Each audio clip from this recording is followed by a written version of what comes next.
مثلاً یہ کہ ایک وطن پرست انسان ہے، وطنیت ایک نظریہ ہے سیاسی تمدنی، اس کا نتیجہ کیا نکلتا ہے کہ وطن کی محبت تمام محبتوں پر بالا تر ہو جائے۔ قوم پرست انسان آپ کسے کہتے ہیں؟ کہ جس میں قوم کی محبت تمام محبتوں سے بالا تر ہو جائے۔ یہی وہ چیز ہے جس کو کہ جیسا کہ میں نے عرض کیا کہ یہ جدید چونکہ تصورات ہیں، یہ نیشنلزم کا جو بھوت آج پوری دنیا کے سروں پر سوار ہے، ہمارے علماء اس سے واقف نہیں ہیں بالعموم۔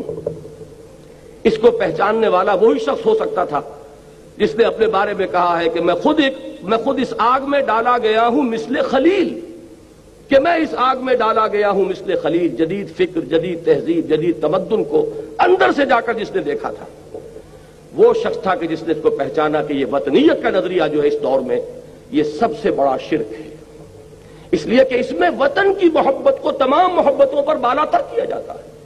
وطن کی جے، یہ کیا ہے؟ وطن کی عظمت کا ترانہ ہے جو اب آپ گاتے ہیں کھڑے ہو کر، یہ اس کی عبادت ہے جو آپ سر انجام دیتے ہیں۔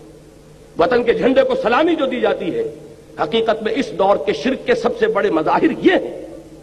لیکن یہ کہ اس کو پہچانا کس نے؟ اس مرد قلندر نے جو جانتا تھا کہ وطنیت گفتار نبوت میں وطن اور ہی کچھ ہے۔ یہ بات، یہ جو آپ نے وطن کا لفظ کہیں پڑھ لیا، اور یہ جو آج کی سیاست ہے اس میں وطن اور ہی کچھ ہے۔ اس دور میں میں اور ہے، جام اور ہے، جم اور، ساقی نے بنا کی روش لطف و ستم اور، مسلم نے بھی تعمیر کیا اپنا حرم اور، تہذیب کے آزر نے ترشوائے صنم اور، ان تازہ خداؤں میں بڑا سب سے وطن ہے، جو پیرہن اس کا ہے وہ مذہب کا کفن ہے۔ نہ زارہ دیری نہ زمانے کو دکھا دے، اے مصطفی خاک میں اس بت کو ملا دے، اسلام تیرا دیس ہے تو مصطفی ہے۔